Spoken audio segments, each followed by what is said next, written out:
मैं एक्टिंग में ढंग से डायलॉग नहीं बोल पाता। मुंबई की वजह से आपसे एक डिमांड है कि आप तैयार होके आइए, आप मुंह उठा के मत आ जाइए। 80% एक्टर्स आर फेक। मुझे लिखना नहीं आता, मुझे एक्टिंग करने ये चीज़ नहीं आती। मैं रोज उठ रहा हूँ, मुझे पता नहीं क्या करना है, किधर ऑडिशन जाना है, किधर लाइन में लगना है। उनको लगता है कि मैं बेवकूफ़ हूँ, मैं भूखा मर रहा हूँ, या मुझे मजबूरी में कुछ ऐसा करना पड़ रहा है काम। मैं FTI के लिए 3 साल ट्राई किया, नहीं जा पाया। हाय, दिस इज़ दिशा जसोरिया और आज हमारे साथ शिवांकित यहाँ फिल्मी ज्ञान के स्टूडियो में पधारे हैं to talk about life, to talk about movies, to talk about his recent बहुत प्यारी सी जो उनको सक्सेस मिली है इन सिटाडल हनी बनी। सबसे पहले मैं आपका स्वागत करना चाहूँगी फिल्मी ज्ञान पे। कैसे हैं आप? बढ़िया हूँ। सक्सेस जो आपने कहा, मीठी मीठी अच्छी अच्छी स्वीट सी, वही इंजॉय कर रहा हूँ। इंजॉय क्या कर रहा हूँ, उसको ग्रैब्स कर रहे हैं ताकि आगे के लिए काम कर पाएँ। क्योंकि हमारे लिए एज एन एक्टर कभी आप शांत नहीं बैठ सकते कि ओ चलो सेटल रिलीज हो गया, नाउ आप आराम से बैठते हैं। Because now you have to do more और you have to look for more projects. क्योंकि अल्टीमेटली अगर आप आउटसाइडर हैं तो हर काम आपका एक मिनी ऑडिशन ही होता है। आप उसे कह सकते हैं कि लोग देखेंगे आपको, तो हर बार ज़रूरी नहीं है कि आप रूम में जाके ऑडिशन दो। ये आपका एक रील ही होती है, आपकी शो रील जो लोग देखेंगे, जिसके से काम मिलता है। सो उस प्रोसेस का पार्ट हूँ, अभी चल रहा है। But how are you processing? आप इस चीज़ को प्रोसेस कैसे कर रहे हैं? स्क्रीन प्रेजेंस की अगर बात करूँ, लोगों को वो फील हुई है एंड दिस इज समथिंग, शायद एक एक्टर जो स्टार्ट कर रहा है विद द बिग मूवीज, बहुत इंपॉर्टेंट होता है अपनी स्क्रीन प्रेजेंस फील करवाना and people are talking about it. I was there at the trailer launch as well. तब मैं थी वहाँ, मैंने देखा you were on the stage. That was a special moment for you. मुझे चाहिए वो स्टेज का मोमेंट अगर आप डिस्क्राइब करें तो. See, it's always good to be in a big stage. Also, the way Varun spoke about me. Yeah. That also. I was about to mention that कुछ बात चल रही थी and then he stopped and then he introduced you. Yes.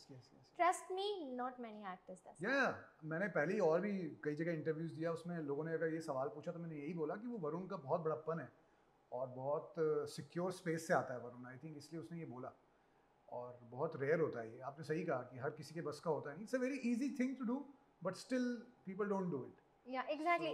It's an easy thing, but आपने जैसा कहा, Varun may be is very secured as an actor. Definitely. कई actors हैं जो शायद नहीं करते हैं introduce. Right. But I was there. Yeah. I saw that smile on your face. मैं को वो स्टेज का मोमेंट डिस्क्राइब करियो when you were there with the whole cast, Varun, Samantha, Raj and DK. क्या मोमेंट था? क्या दिमाग में चल क्या रहा था आपके? दिमाग में ये चलता है, सी आप जहाँ से आए हो और सपने, ये सपने ही होते हैं. आप ड्रीम करते हो कि ऐसा कुछ स्टेज होगा जहाँ पे ट्रेलर लॉन्च होगा. आप हमेशा ट्रेलर लॉन्च, प्रीमियर्स, इन सबको आप फैसिनेट होते थे देख के. फॉर एग्जांपल फिल्म फेयर हम बचपन में देखते थे जी.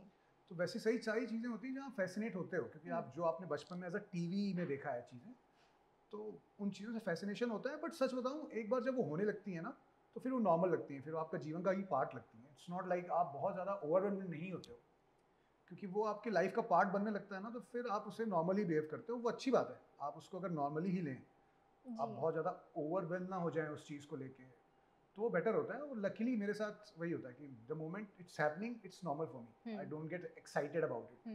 सो अच्छी बात है, एक्साइट नहीं होना चाहिए ज़्यादा. But I seriously like the fact that Varun literally spoke for you. Mention किया about your work. Even TVF mention किया उन्होंने. Yeah, that's also a good thing, that because TVF is a film school for me. Exactly. So I always say it's a film school. मैं FTI के लिए 3 साल try किया, नहीं जा पाया. Ultimately I came to Mumbai and I realized, और मैं बहुत प्रोसेस वाला आदमी हूँ. I need a film school, I need a theater, you know, every day to get up and work. मैं ऐसा वाला एक्टर कभी नहीं था कि मैं रोज उठ रहा हूँ, मुझे पता नहीं क्या करना है, किधर ऑडिशन जाना है, किधर लाइन में लगना है. मुझे ना वो लाइफ बचपन से पसंद नहीं थी. मुझे एक प्रोसेस चाहिए. मुझे रोज सुबह उठ के मुझे पता होना चाहिए कि मैं ये करूँगा, मेरा ये शेड्यूल होगा. क्योंकि मैं बोर्डिंग स्कूल का लड़का हूँ. तो बोर्डिंग स्कूल में क्या आदत पड़ जाती है आपको शेड्यूल फॉलो करने की. हर दिन एक शेड्यूल होता है. हर दिन आपको पता है कि आज तुम्हें 4 बजे क्रिकेट खेलना है, आज तुम्हें 7 बजे डॉम में जाके एक मीटिंग है वो करनी है, आज तुम्हें 9 बजे पूल टेबल पे जाके पूल खेलना है, ठीक है, इस वजह से पढ़ाई करनी है. तो मेरे को ना शेड्यूल फॉलो करने की बहुत आदत थी.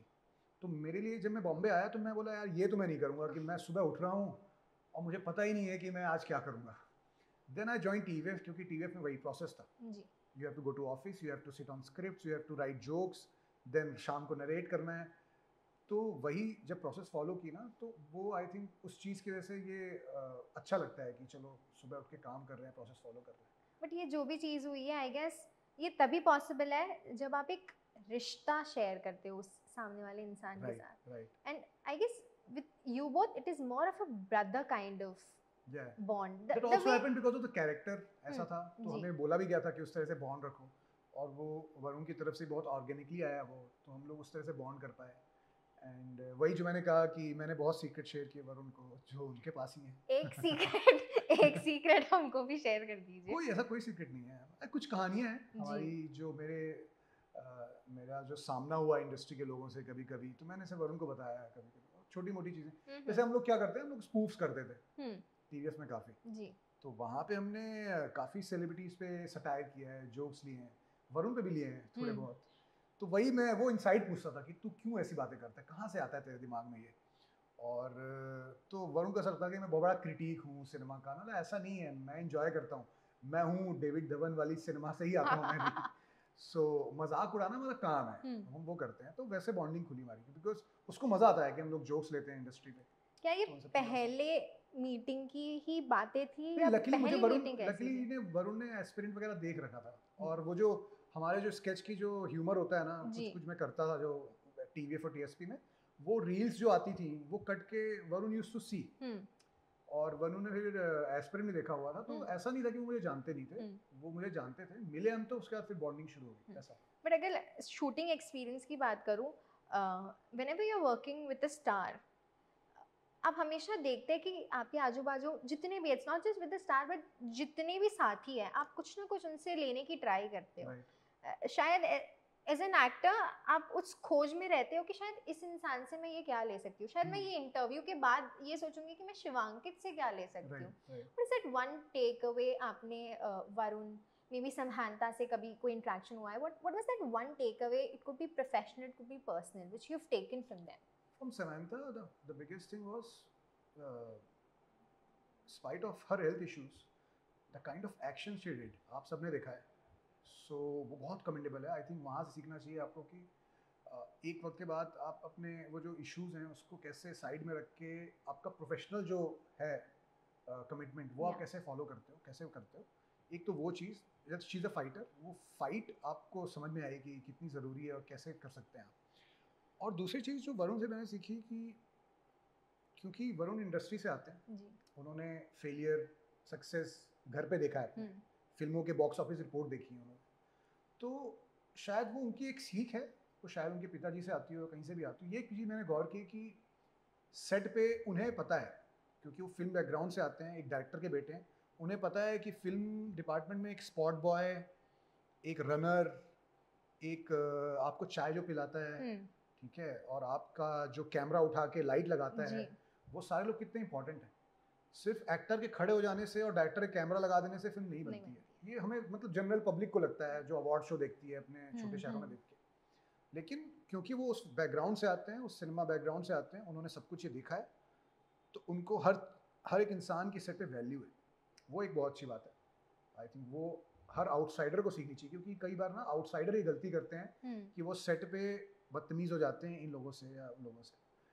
क्योंकि हम लोग आते हैं वहाँ से कि हमने सडनली फेम मिला, ओ ये हो गया वो हो गया, तो आपको वो रियलाइज़ नहीं होता है कि इस फेम के पीछे इतने 40 लोगों की मेहनत है जो सेट पे रोज़ आते हैं आपसे 2 घंटे पहले. तो आई थिंक वो वरुण को बहुत अच्छी समझ है, तो वो जिस तरह से उनके साथ ट्रीट करते हैं, उनके साथ बिहेव करते हैं, वो बहुत अच्छी बात है.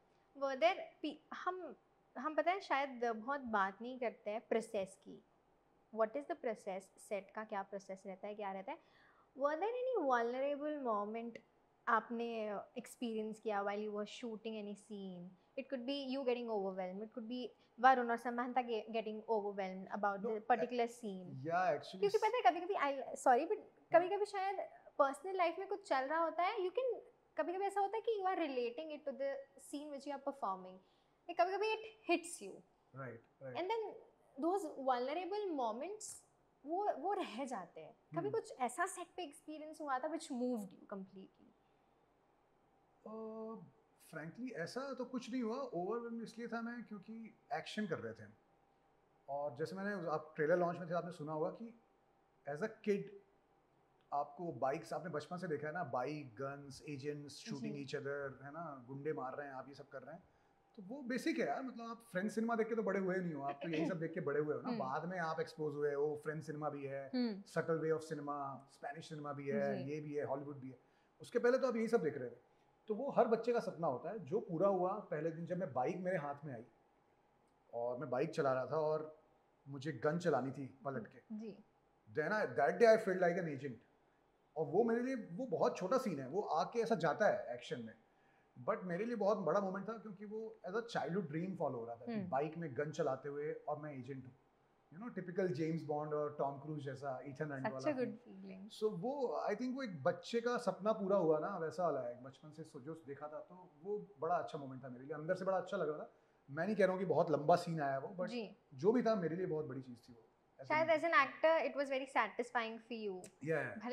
भले वो शायद 30-40 या 1 मिनट का सीन हो, सेकंड में आता है वो, बट एज एन एक्टर वो as a child inside you, उसके लिए बहुत अच्छा है। ऑल्सो ट्रेलर लॉन्च की बात करूँ, छोटी सी बच्ची भी थी, उसका एक बहुत प्यारा सा मोमेंट हुआ था वेयर शी सेड दैट मेरे ऑन स्क्रीन पेरेंट्स भी बहुत सुंदर है, गुड लुकिंग है, ये है।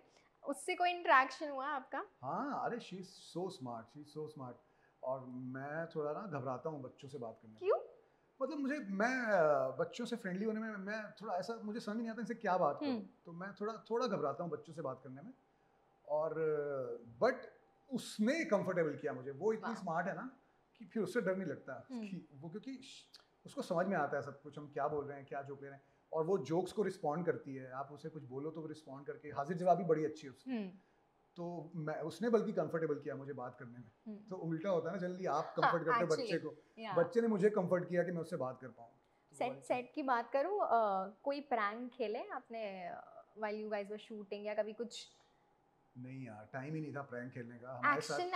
एक्शन आई थिंक प्रैंक हो सकता है, मतलब एक प्रैंक हिसाब नहीं कहेंगे, बट प्रैंक की तरह ही था, बट रियलिस्टिक प्रैंक था। तो मैं और वरुण चिल कर रहे थे वैनिटी में कि ठीक है अभी एक्शन हो रहा है, और हमारे डुप्लीकेट्स आए हुए थे ऑब्वियसली, जो बॉडी डबल्स आते हैं। तो बॉडी डबल्स थे, तो हमें लगा कि हमें बॉडी डबल्स हैं, ये यही एक्शन करेंगे हमारा। एक मस्त गंजा लंबा चौड़ा आदमी था मेरे तरह, मैंने ठीक है चलो सेट है सब। फिर हमें बुलाया, बोला तैयार हो जाओ, हमें सब वो पहनाना शुरू किया। तो हमें बताया नहीं गया था कि ऐसा हमें करना है खुद से। हम तो चिल कर रहे थे कि ठीक है एक्शन चल रहा है, ये सब चल रहा है। वो आप प्रैंक नहीं कहेंगे, बट वो हुआ हमारे साथ कि ओ हमें करना है ये सब। And after 5 minutes we are hanging in a 20 feet wall and we are coming down, और सारा कुछ। तो वो एक था कि हमें पता नहीं था कि हमें ये करना है। और काफ़ी कुछ एक्शन ऐसा था जो हमें ही करना था, पड़ा, जो हमें सेट बताया गया राजन डी के सर से कि अभी तुम्हें करना है on the spot. Rajan D के शायद वो एक एक्टर में से बहुत कुछ नई चीजें निकाल के, शायद जो आपको भी नहीं पता है कि ओह ये मैं कर सकता था। They very dairying directors. मेरा ऑडिशन, मतलब मेरी कास्टिंग होने का बहुत बड़ा रीज़न ये है कि मैंने पूरी अपनी ज़िंदगी भर जितना भी 80% काम जो कॉमेडी में किया था। जी। तो राज सर डी के सर का पॉइंट ऑफ व्यू ये था कि हम एक कॉमेडियन को लेंगे जिसकी इमेज ऐसी बनी हुई है कि वो कॉमेडियन है, और उसको हम एक्शन कराएंगे इन अ सीरियस एजेंट बना के। तो they do that, you know, experiments, they take those risks. मेरी बहुत सारी काम इसलिए मेरे को नहीं मिला कि लोगों का मैंडेट आया कि यार शिवांकित को ले रहे हो, लेकिन यार वो तो कॉमेडियन है ना, वो सीन पे आएगा, स्क्रीन पे आएगा तो हंसेगा, हंसी आएगी लोगों को, तो उसे मत लो। बट ऐसा, वो बहुत ना नैरो थिंकिंग है कि उनको लगता है कि मैं बेवकूफ़ हूँ और मैं बस कॉमेडी करना जानता हूँ, तो मैं स्क्रीन पे आऊँगा तो मैं हंसाने ही लग जाऊँगा। बट मेरा बेस तो थिएटर है, जहाँ मैंने कई सीरियस रोल किए, वहाँ से मैं आता हूँ। कॉमेडी तो चलो टीवीएफ में स्केचेस बन रहे थे, स्पूफ बन रहे थे, तो आप कॉमेडी करोगे उसमें। तो एक जो इमेज बना दी थी ना लोगों ने, वो I think Rajan sir D के सर ने तोड़ी है कि यार इस आदमी से हम एक्शन कराते हैं, तो वो अपना चैलेंज लेते हैं। तो वही डायरेक्टर के लिए फन है ना। अब ये थोड़ी कि बंदा पुलिस वाला करता है तो इसको पुलिस वाला बना दो, वो ऐसा नहीं सोचते। But Shivankit, it's not just I guess with you, but मैंने दूसरे भी इंटरव्यूज लिए हैं, अभिषेक बैनर्जी से बात करी, तभी उन्होंने भी ये बोला था दैट एक टाइम के बाद it gets difficult for an actor to break that glass ceiling, right, directors producers आपको एक ही नजरिए से देखने Right. लग जाते हैं हाँ. That this particular person is just for comedy. बहुत कम ऐसे रेयर मोमेंट्स आते हैं where somebody shows a faith in you कि नहीं Yeah.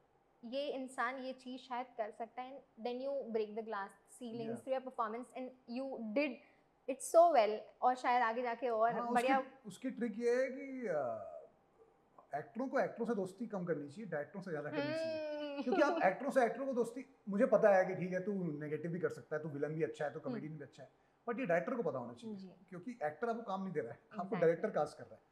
तो मैं सबको कहता हूँ, कोई एक्टर मेरे से पूछता है ना कि सर क्या करें बम्बई में आके, मैं डायरेक्टरों से दोस्ती करो.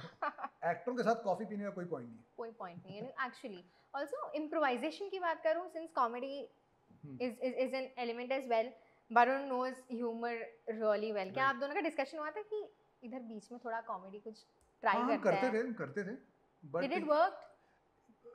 स्टोरी के नैरेटिव के लिए वो कहीं जगह ठीक नहीं था, बिकॉज ये स्टोरी जिस तरह की है वहाँ पे आप हर सीन में कॉमेडी नहीं कर सकते हो, क्योंकि lot of serious things are happening around.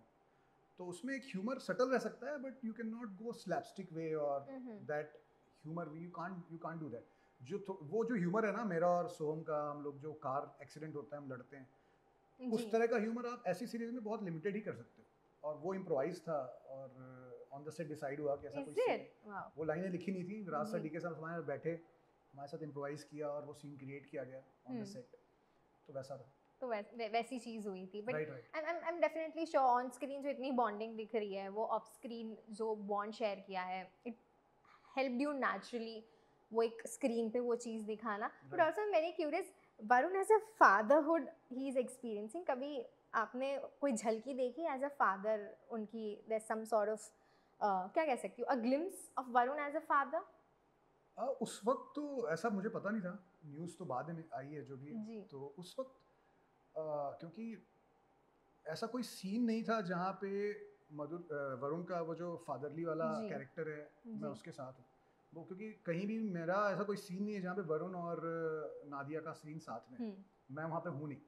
तो ऑब्वियसली ऑन द सेट तो नहीं देखा मैंने, but obviously I think specially with main, जब वो मेन, मैं मानता हूँ कि वो बॉय ही रहते हैं, वो मेन तब बनते हैं जब वो उनके लाइफ में कोई बच्चा आता है. तो I think if you not having a baby, तब तक जो मैन है ना वो बॉय ही रहता है, मेरा ही मानना है. Such a beautiful thing which you बच्चा said. होने के बाद ही आपको एक मैन की फीलिंग आती है. Sense of responsibility. I don't call any guy who's not a father man. I call him a boy. You will become a man only once you have a baby or a kid. That's a beautiful thing that's which what you I feel. said. Yeah. सपनों की बात की आपने, कई बार बोला वो इन छोटा बच्चा अभी भी है अंदर, सपने हैं. बॉम्बे है. How special is Bombay for you? Bombay is very special obviously. Mumbai obviously, हम लोग जब क्या बचपन से बॉम्बे सुना है तो वो मुंह में निकल ही जाता है, बट हमारा ऐसा कोई इंटेंशन नहीं है, मुंबई बोलना चाहते हैं. मैं फिर भी बॉम्बे बोलती हूँ. ठीक है. तो मुंबई से स्पेशल ये कि वो हमारे संस्कृत के पाठों में भी कहा गया है कि जो आपकी जननी होती है ना, जो आपको बनाती है जी. मतलब कहते हैं ना कि वो कृष्ण को पाला तो यशोदा ने, तो यशोदा वाला चीज़ है कि आपको जन्म कोई भी दे, जो आपको पालता है वो आपका, इसकी वैल्यू ज़्यादा होती है आप उसके लिए. तो आई थिंक मुंबई वैसा शहर है जो सबको हाथ में समेट लेता है और अपने बाहों में ले लेता है ईजिली. और ये मिथ है, मुझे लगता है कि ये जो मिथ्स भी नॉर्थ के शहरों में बहुत 90s या लेट अर्ली 20s में मिथ था कि बॉम्बे जाओगे तो ऐसा हो जाएगा वैसा हो जाएगा. आई थिंक वो आप तैयार अगर नहीं आओगे तो आपके साथ होगा. मुंबई की वैसे आपसे एक डिमांड है कि आप तैयार होके आइए, आप मुंह उठा के मत आ जाइए. तैयार से मेरा मतलब है, अगर मैं अपने जो मैं करता हूँ एक्टिंग करता हूँ उसके बारे में कहूँ कि आप अपने शहर में थिएटर कीजिए, अपनी भाषा पे काम कीजिए. अगर आपका हिंदी थिएटर है, अगर आपको हिंदी फिल्म में काम करना है तो आप कहीं से भी आते हो, आप बंगाल से आते हो या आप उड़ीसा से आते हो या आप तमिलनाडु से आते हो. खैर अब जैसे अब तमिलनाडु के आदमी को या मलयाली आदमी को या तेलुगु आदमी को शायद मुंबई आने की ज़रूरत नहीं है, क्योंकि उनकी अपनी इंडस्ट्री इतनी स्ट्रांग है कि वो ही वो काम कर सकते हैं. ऐसे कुछ लोग जिनकी रीजनल इंडस्ट्री स्ट्रांग नहीं है, उनको हिंदी सीखनी पड़ेगी अगर उनको हिंदी फिल्म इंडस्ट्री में काम करना है. तो भाषा पे काम कीजिए. यहाँ के भाषा सीखने का टाइम नहीं मिलेगा आपको, यहाँ तो और करप्ट हो जाएगी आने के बाद आपकी हिंदी स्पेशली. तो आपको ये सारी चीज़ें सीख के आना है, फिर मुंबई आपको आराम से अपने बाहों में ले लेगा, अपना लेगा। अगर आप यही सब सीख के नहीं आएंगे, उसके बाद बड़ा मुश्किल है शहर में, फिर घर जाएंगे और अपने शहर को बदनाम करेंगे। तो सही बात है। तो तैयार होके आओ, तो ये शहर बहुत अच्छा है। शहर बहुत अच्छा है। अर्ली डेज की बात करूँ, स्ट्रगल्स, आई डोंट नो कि आप अपने अर्ली डेज को स्ट्रगल रेफर करते हैं या नहीं, क्योंकि कई लोगों को पूछते हैं तो वो बोलते हैं कि हम उस चीज़ को स्ट्रगल नहीं रेफर करते हैं, it's a part of journey. How do you see your early days in Bombay? Early days full of laziness and full of directionless, I think वो था। क्योंकि हमारा, मुझे ऐसा लगता है कि अभी का यूथ जो है वो ज़्यादा फोकस्ड है, उनको 18-20 तक समझ में आ जाता है कि करना क्या लाइफ में। मैं 89 बॉर्न हूँ, तो मुझे नहीं समझ में आता। हमें थोड़ा लेट समझ में आया, हमें 25 साल के बाद समझ में आया कि अच्छा डायरेक्शन भी कुछ है, कहीं जाना है तो यहाँ पहुँचना पड़ेगा। तो मुझे ऐसा लगा था मैं पुणे में हूँ, थिएटर कर रहा हूँ, यही लाइफ है, खुश हैं, घर से थोड़े बहुत पैसे आ जाते थे, मुझे तो यही लाइफ है, नाटक करना, थिएटर करना। हमें आगे मुंबई जाके ऑडिशन देना है और यहाँ पहुँच सकते हो, ऐसा दिमाग में कभी आता नहीं था। तो हमारे एम्बिशन बहुत लिमिटेड थे और हम इतना सोचते नहीं थे दूर का, बट आज की जनरेशन सोचती है।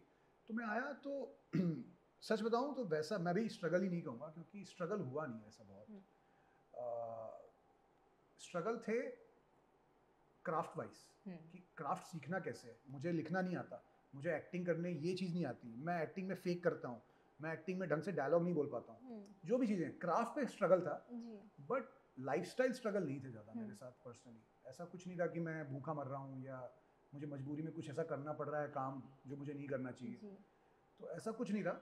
बट क्राफ्ट का स्ट्रगल तो आज भी है, आज भी वही स्ट्रगल है। आज भी कई बार ऐसे कोई सीन आ जाते हैं, कई बार ऐसा कोई रिटन जो आपको, मैं लिखता भी हूँ तो मुझे लगता है कि यार ये कैसे कंप्लीट होगा, तो वो स्ट्रगल तो जिंदगी भर चलेगा आर्ट में, तो क्योंकि बहुत वास्ट है ना आर्ट। तो मैं वही बोलने वाली थी, शायद यू लर्न एवरी डे, शायद आप हर दिन सीखते हैं कुछ ना कुछ। Struggle is there every day, to write a script, to act well in front of camera, it's every day. लिखाई बहुत सुंदर है आपकी। हाँ, मतलब कोशिश कर रहा हूँ अभी बनने की। शायद मुझे ये विश्वास है, जिसकी लिखाई स्ट्रॉन्ग रहती है, जिसकी लिखाई पे पकड़ होती है, वो उस चीज़ को एग्जीक्यूट भी बहुत बढ़िया तरीके से कर पाता है। डू यू बिलीव लिखाई बहुत हेल्प करती है व्हाइल यू आर एग्जीक्यूटिंग? मैं कहता हूँ एज एन एक्टर आप प्रोफेशनल राइटर ना बने, मैं नहीं कह रहा हूँ कि हर किसी को प्रोफेशनल राइटर बनना चाहिए, बट अपने लिए तो लिख ही सकता है, उससे उसकी एक्टिंग में ही फ़ायदा होता है। क्योंकि जब से मैंने लिखना शुरू किया ना, मुझे ऑडिशन में जब जाता हूँ तो कोई ब्रीफ देता है कैरेक्टर का, मुझे तुरंत समझ में आ जाता है कि मैं वो क्या चाहता है और डायरेक्टर क्यों लिखा है ऐसा, ये स्क्रिप्ट में ऐसा क्यों लिखा है, आपको तुरंत समझ में आ जाएगा। और क्योंकि आप राइटर हैं तो आप उस पॉइंट ऑफ व्यू सोच पाते हैं। और स्पेशली जब आप लिखते हैं, मैंने एक सीरीज़ की 6 है, मैं जिसका राइटर भी हूँ और एक्टर भी हूँ, तो फ्रैंकली मुझे कुछ तैयार करने की ज़रूरत नहीं पड़ी एज एन एक्टर, मेरे को मेहनत करने की ज़रूरत नहीं पड़ी। मेहनत क्योंकि मैं स्क्रिप्ट में कर रहा था, तो मैं every day I was living with that character. तो अल्टीमेटली मैं शूट पे गया तो मेरे लिए बहुत ईजी था एक्टिंग करना, उस कैरेक्टर को पोर्ट्रे करना, क्योंकि मैंने खुद लिखा है। तो सारी मेहनत जो है ना राइटिंग में हो गई, फिर आपको एक्टिंग में मेहनत नहीं करनी है। हर कोई वो नहीं करेगा, लेकिन कम से कम बेसिक एक फ्लेयर ऑफ राइटिंग आनी चाहिए, ताकि एज एन एक्टर आप सीख सकें, आप समझ सकें कैरेक्टर को, उतना ही चाहिए। शायद ये छोटी छोटी चीज़ें ही है which makes you apart, you definitely from everyone else। फिर वो क्या है ना, जब एज अ राइटर आप जब स्क्रिप्ट समझते हो ना, तो आप समझ जाते हो कि डायरेक्टर आपसे क्या चाहता है, फिर आप वो नहीं करोगे, फिर आप वो भी नहीं करोगे। वो कहते हैं ना कि एक सिंड्रोम होता है, कि कई एक्टरों का होता है कि लाइन मेरे से ख़त्म होनी चाहिए, कि अगर सीन एक चल रहा है और प्रोटैगनिस्ट की लाइन ख़त्म हो गई है, ठीक है, फिर जो साइड कैरेक्टर है वो एक लाइन दे देगा, जोक होगा, कुछ भी हो सकता है, बट मैं हंसता हूँ उनको देख के, मतलब भाई एडिट पे कट ही जाना है, क्योंकि एज अ राइटर है, डायरेक्टर आप सोचोगे अगर मैं कहानी इस बंदे की दिखा रहा हूँ तो मैं उसके एक्सप्रेशन पे ही कट करूँगा, मैं आपके जोक पे नहीं आऊँगा। बट फिर डायरेक्टर लोगों मैंने देखा है, वो लोग बोलते हैं हाँ तुम बोलो, करने दो इसको, एडिट पे काट देंगे।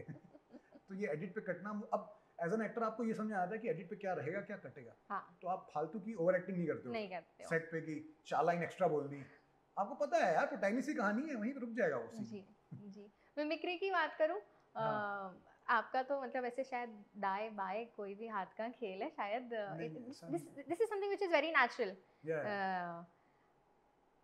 सीखा है या रुचि थी उस चीज में, इसीलिए उस चीज को खोजा, या अपने आप मन किया एक दिन just you did the mimicry?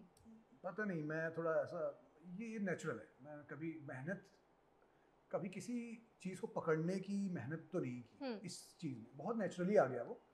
और नेचुरली क्या आ गया कि जब आपका टेक्सचर ऐसा आवाज़ का एक, हर किसी का एक टेक्सचर होता है आवाज़ का, तो उस आवाज़ के आसपास की सारी मिमिक्री आप कर पाते हो।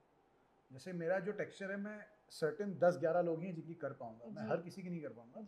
तो एक तो वो होता है, वो आपको फाइंड आउट करना है कि आपका आवाज़ का टेक्सचर किस किस क्राफ्ट के साथ जा रहा है, किस किस एक्टर के साथ जा रहा है। तो बहुत नेचुरली आ गया, मैंने कहीं मेहनत नहीं की इसके लिए। बाकी मैं जिस ऑर्गेनाइजेशन में था TVF में, वहाँ पे राइटिंग इतनी अच्छी होती थी स्केचेस की, और जो हम लोग कहना चाहते हैं, तो आधा काम तो वहीं हो जाता था। So that's the इजीयर thing. Which is your most favourite one? I think Ravish ने मुझे बहुत प्यार दिया है। राजा रवीश एक एक्टर ने मुझे, मतलब हिंदुस्तान में आज भी कहीं भी जाता हूँ तो रादर देन मोर देन गुरी और चाकू, अभी चलिए जी, रवीश सबसे ज़्यादा क्लोज है लोगों के। आई थिंक रवीश एक एक्टर के लिए, पता नहीं उस कैरेक्टर ने इतना जोड़ दिया है ना यूथ को और लोगों को कि, और उसके अब क्या हुआ, फ़ायदा ये हो गया कि वो 15 मिनट के बनते थे, अब उनकी रील कटने लग गई है, तो लोगों ने रील में एक्सप्लोर किया है रवीश को। छोटी छोटी रीलें बनती हैं रवीश की, बिल्कुल। तो वो सब, उन सब की चीज़ों की वजह से आई थिंक वो बहुत स्पेशल कैरेक्टर है। और वो हिंदुस्तान में उस वक्त कोई सटायर कर नहीं रहा था यूट्यूब पे, तो हमारा ये था कि हमें एक सोशल सटायर करना है। अब सोशल सटायर बहुत हार्ड नहीं जाएंगे, बट यूथों का जो पॉइंट ऑफ व्यू है वहाँ से पकड़ के चलेंगे, तो वो बहुत वर्क किया। तो I think that character is very close to my heart and very close to the fan following which I have for them also. थोड़ी सी झलकी हो जाए? नहीं, झलकी मत करवाइए, क्योंकि मैं ऐसा कर नहीं पाऊंगा, क्योंकि मुझे मना है। क्यों मना है? मुझे मना है क्योंकि ये प्रॉपर्टी TVF की है, दैट्स व्हाई। मैं तो आपसे धोनी जी का भी कराने वाली। नहीं, धोनी तो मैं करता ही नहीं हूँ, धोनी तो स्क्रिप्ट I होती mean, है, बिल्कुल क्लोज नहीं है, धोनी तो है ही नहीं। क्लोज तो नहीं है, वो तो आपने इंटरव्यूज में भी कहा है, बट मजा आता है देखने में। आई नो, बट देखो वही है ना कि वो जब बाल होते हैं, कैमरा होता है सामने, 4 और इंडियन जर्सी में लोग होते हैं, तो वो मिमिक्री पड़ती है। ऐसे करने जाओ ना तो बहुत ऑकवर्ड हो जाता है, होता नहीं है। चैलेंजिंग कौन सी लगी थी? सबसे ज्यादा चैलेंजिंग रवीश था, क्योंकि बाकी सब तो 3-4 एपिसोड है ना, रवीश को हमने 40-30 एपिसोड किए हैं, तो वो धीरे धीरे ग्रो किया, और वो टफ था क्योंकि उसमें काफ़ी स्ट्रॉन्ग वॉइस थी। तो सबसे ज़्यादा क्रैक करने में, लिखने में सबसे ज़्यादा टफ वो रहा, पकड़ने में, मैनरिज्म पकड़ने में टफ रहा, क्योंकि बहुत नेज़ल है उनकी आवाज़, मेरी आवाज़ नेज़ल नहीं है, तो वो सारी चीज़ें टफ थी। क्रिकेट से आपका बहुत ऑब्सेशन कह लूँ या क्या कह लूँ, प्यारा नाता है। You are an ardent cricket fan. हाँ, मुझे लगता है मैंने इंस्टाग्राम पे इतना कुछ कर दिया है क्रिकेट का कि ये सवाल मेरे को हर बार आता है कि मेरा इंटरव्यू क्रिकेट तो आता ही है। क्योंकि क्रिकेट मुझे भी उतना ही प्यारा है। Oh great, good to hear. तो क्या फीलिंग्स है for Indian cricket as of now? कोई फीलिंग नहीं है, मतलब इंडियन क्रिकेट के लिए जो होता है उसमें चिल रहा हो। 3 दिन का गुस्सा होता है, 3 दिन का गुस्सा होता है, वो ऐसा कुछ आप टीम से हेट थोड़ी करने लग जाते हो। 3 दिन का गुस्सा है, वो आया, बट घर पे टेस्ट मैच हारना इज ऑलवेज सैड। तुम वर्ल्ड कप हार सकते हो final, it's okay. White wash at एक मैच ठीक है, उस दिन खेल गई ऑस्ट्रेलिया, आप हार गए। मेरा उतना दिल नहीं टूटा जितना न्यूजीलैंड जैसी टीम से घर पे 3-0 से टेस्ट में हारना। तो losing a test match is bigger than losing a world cup final, और वो भी घर में, स्पिन अटैक के सामने। White wash, complete white wash. ये भी नहीं कि एक टेस्ट, व्हाइट वॉश पूरा white wash. Worst result of, मतलब पिछले 100 साल का वर्स्ट रिजल्ट है ये। सारे वर्ल्ड कप विक्ट्री, हार वार सब हटा दो, ये वर्स्ट 3-0 से न्यूजीलैंड से हारना, मतलब दैट टू न्यूजीलैंड जो ठंड में रहते हैं, उनकी स्पिन अटैक आपको आउट कर रही है। मतलब स्पिनर्स तो काफी दिक्कत है ही।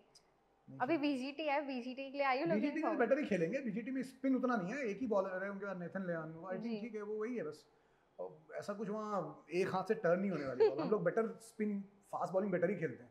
तो BGT में हार भी गए तो ऐसे तो नहीं हारेंगे जैसे न्यूजीलैंड से हारे। नहीं, हारना बिल्कुल भी नहीं चाहिए। मतलब 3-2, 2-3 होगा। अब 3-2, 2-3 में किसका 3 है, किसका 2 है, हमें नहीं पता। ड्रॉ तो कुछ नहीं हो रहा उधर, अगर बारिश नहीं हुई तो ड्रॉ तो कुछ नहीं है।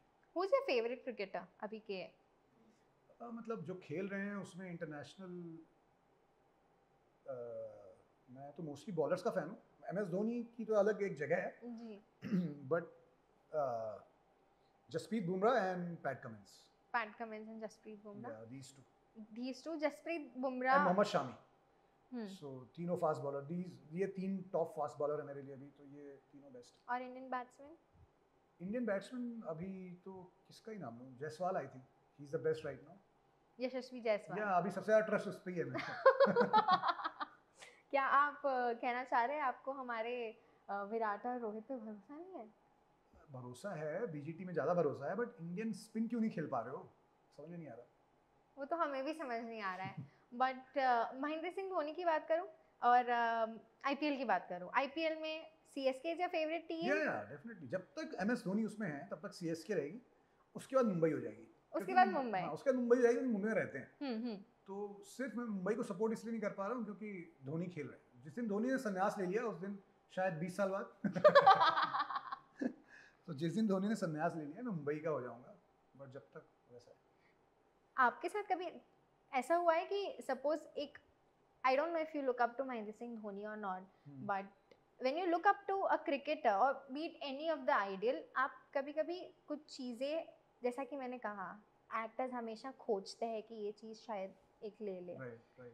कभी आपने इनके लाइफ में से कुछ लेने की कोशिश की है? May be it could be his calmness, it could be the way he handles, the way he manages the team. Is Mahendra Singh Dhoni, do you look up to him for some sort of abilities? See, मेरा ये मानना है कि इसे लोगों को offend नहीं होना चाहिए, मैं अपना पॉइंट ऑफ व्यू मैं जिस तरह से प्रोसेस करता हूँ, मेरा ये मानना है कि मैं एज एन एक्टर ना कभी किसी एक्टर से इन्फ्लुएंस नहीं हुआ, मैं उनके क्राफ्ट से इन्फ्लुएंस हुआ. Craft, this is your craft, okay I take this craft with me, but as a human 80% actors are fake. ठीक है, वो कैमरे के सामने जो हैं या अपने रियल लाइफ में वो नहीं दिखा रहे हैं. वो दिखाना भी चाहेंगे तो ऑडियंस उन्हें एक्सेप्ट नहीं करेगी कि यार ये ऐसा है, ये ऐसा है, ये ऐसा है. तो पहले तो ये दिक्कत है हमारे देश में कि कोई भी एक्टर खुल के बात नहीं कर पाएगा अपने कैरेक्टर के बारे में, वो कैसा है. ठीक है, और क्योंकि ऑडियंस उन्हें जज करेगी. बट क्रिकेटर्स का कैरेक्टर वो जितना भी छुपा ले ग्राउंड में दिख ही जाता है. ठीक है, क्योंकि वो एक्टिंग नहीं कर रहे हैं, वो तो रियल खेल रहे हैं. कोई भी स्पोर्ट्समैन, सिर्फ क्रिकेटर की बात नहीं कर रहा. तो मैं लाइफ लेसन्स, कैरेक्टराइजेशन जो रियल लाइफ में होना चाहिए वो स्पोर्ट्समैन से ही लेता हूँ, और जिंदगी भर उनसे ही लिया है. क्या बात. मैंने सिर्फ क्राफ्ट लिया है. अगर मुझे इरफान साहब या ओमपुरी साहब से कुछ सीखना है तो मैंने क्राफ्ट सीखी. रियल लाइफ, पर्सनल लाइफ में उनकी जानता नहीं, तो मैं उनसे क्या ही सीखूं. बट खेल का खिलाड़ी का जो कैरेक्टर है वो ग्राउंड में दिख जाता है. From Michael Jordan to Michael Phelps to Roger Federer to MS Dhoni to Tendulkar, तो आपको समझ में आता है कि यार ये आप इनसे ले सकते हो. तो मैं हमेशा स्पोर्ट्समैन की आइडियोलॉजी से इंस्पायर हुआ. The way Jordan used to think, the way Phelps used to think, the way Dhoni thinks. So I think वो हेल्प करती है और वो ज़्यादा आपको मेंटली स्ट्रांग रखता है. तो वो एक प्रोसेस है. What would you choose? Calmness or aggressiveness? I think mixture of both you require. I think सिर्फ calmness से काम नहीं बनता है. कई बार in certain work you need that aggression, I think. And you need little bit of competitiveness. वो भी होना चाहिए, वो बहुत ज़रूरी है. We'll move on to the segments, दो segments हैं, which is the hashtag show and what the comments. So सबसे पहले hashtag show खेलते हैं. So I'll take actors के नाम, जो भी whatever first thing which is striking your mind, you have to say out that one word. Okay. So you have to be fast. Okay. So the hashtag show. Hashtag for Ranbir Kapoor. The best actor in India right now. Wow, such a long hashtag. Ranveer Singh. The best well-dressed man right now. I like his dressing sense. Do you get inspired by any of these, the crafts, or both? Ranveer Singh or Ranbir Kapoor? No. Craft-wise. Yeah, craft. Ranbir Kapoor. Ranbir Kapoor. Yeah. Alia Bhatt. Hashtag show. We continue with the hashtag show. The most natural actor right now. Deepika Padukone.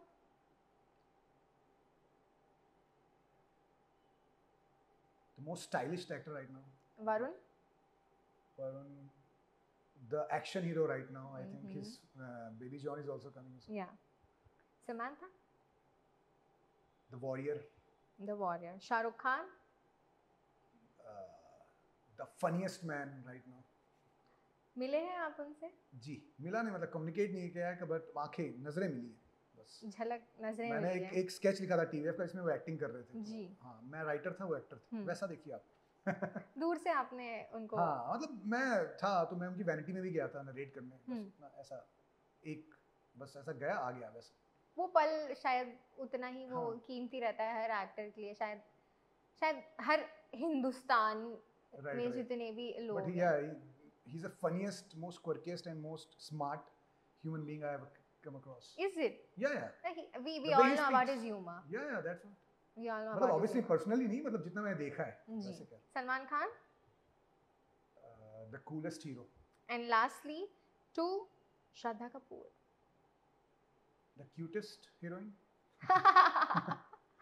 Now what the comments, कुछ comment है आपके लिए जनता के, वो आप उनको जवाब दे दीजिए। ओके ठीक है, रेडी?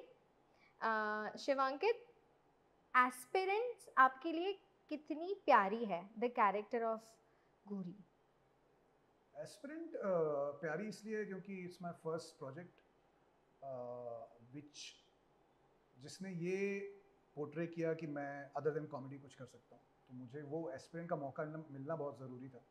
और मेरी एस्पिरेंट की जो शो रील्स थी वो बहुत हेल्प करती हैं मुझे बाकी कास्टिंग में, क्योंकि लोगों का परसेप्शन एक टूटा कि वो कॉमेडी से अलावा इससे मैं ये भी करा सकता हूँ। तो aspirant is very special, my first project. और सारे मेरे साथ में जो टीएफ में जिन्होंने जर्नी शुरू की वो उनका प्रोजेक्ट है, from Dipesh to Apoorva Singh Karki, everyone. तो आई थिंक वो है। Next comment is Shivankit, you should pair with Hrithik Roshan for an super action movie, thriller.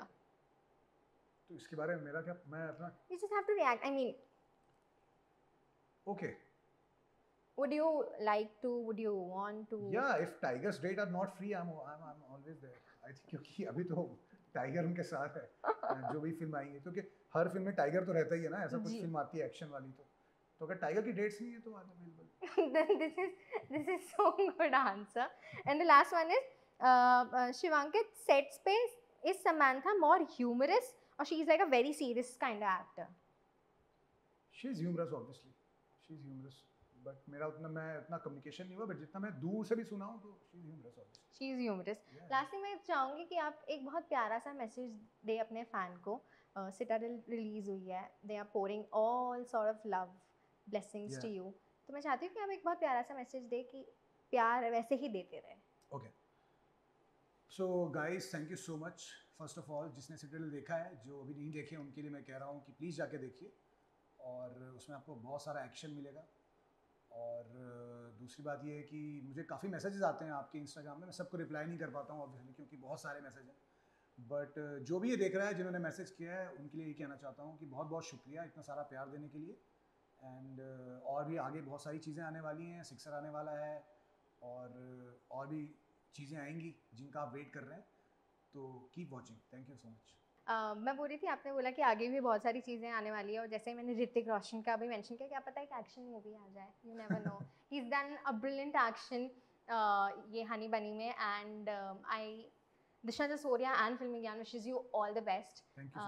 इंशाल्लाह दूसरी मूवी आए और आप वापस इधर पधारें और हम उसके बारे में भी बातें करें। थैंक यू फिल्म ज्ञान, thank you everything, thank you.